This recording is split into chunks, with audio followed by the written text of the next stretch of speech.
This video is part of a series intended to help citizens, members of the media, public officials, or anyone acting on their behalf to better understand Florida's exceedingly broad Public Records Act.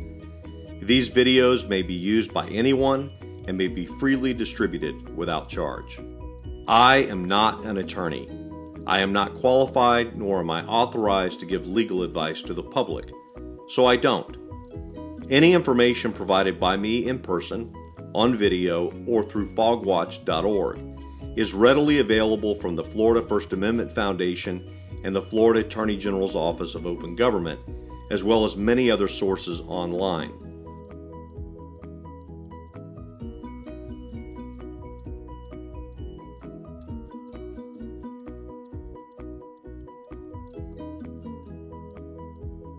Article 1, Section 24 of the Florida Constitution establishes a constitutional right of access to any public record made or received in connection with the official business of any public body, officer, or employee of the state, or any persons acting on their behalf, except those records exempted pursuant to Article 1, Section 24 of the Florida Constitution, or specifically made confidential by the Constitution.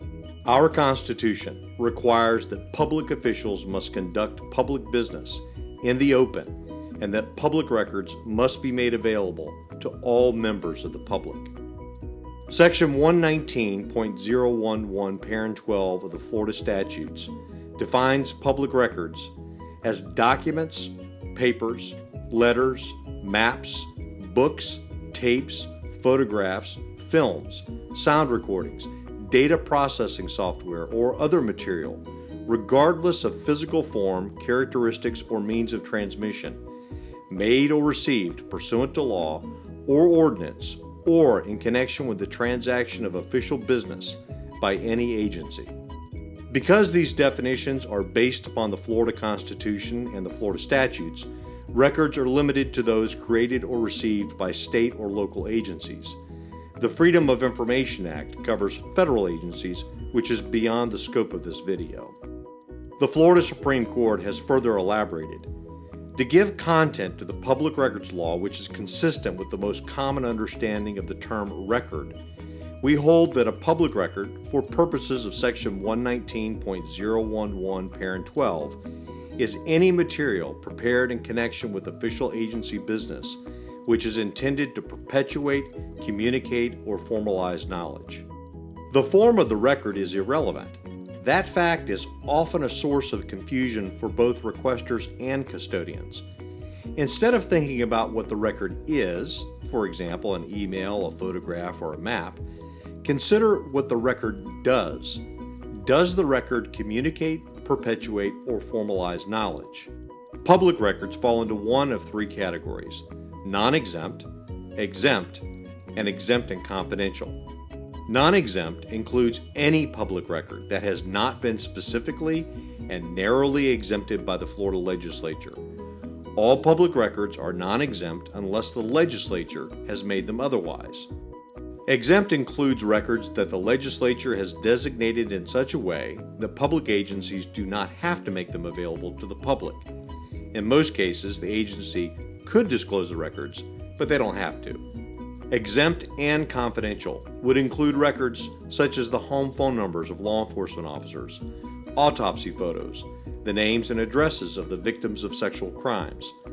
These records may not be released by a public agency except to those persons the legislature has specifically permitted to have access. There are about 1,000 exemptions in Florida. Everything else is fair game.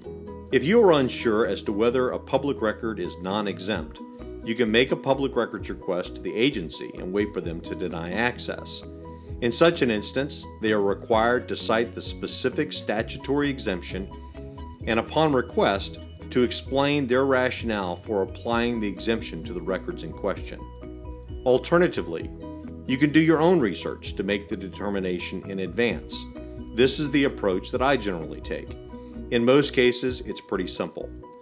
There are numerous online resources to help with this, such as the Florida Attorney General Sunshine Manual, the First Amendment Foundation, and AGOs.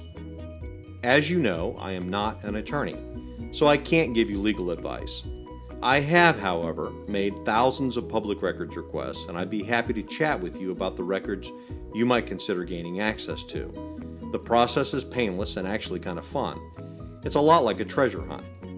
For public officials and those acting on their behalf, the same offer applies. I can't give you legal advice, but I'd be delighted to brainstorm with you about how you can better serve the public and how to avoid common public records pitfalls. As always, my services are offered free of cost. Remember, only the legislature can exempt records from disclosure. There are many examples of public records. Here are just a few: drafts and notes, electronic and computer records, electronic databases and files, emails, Facebook and other social media, text messages, pen messages, terminal transmissions, personnel records, internal affairs summaries and investigative records, photographs, videos, maps, drawings, signs. Of course, there are many more examples of what constitutes a public record. When you consider the exceedingly broad definitions used in the Public Records Act and by the courts, you may begin to see just how much information is available to folks who are willing to ask for it. When you start digging, allow your imagination to be your guide.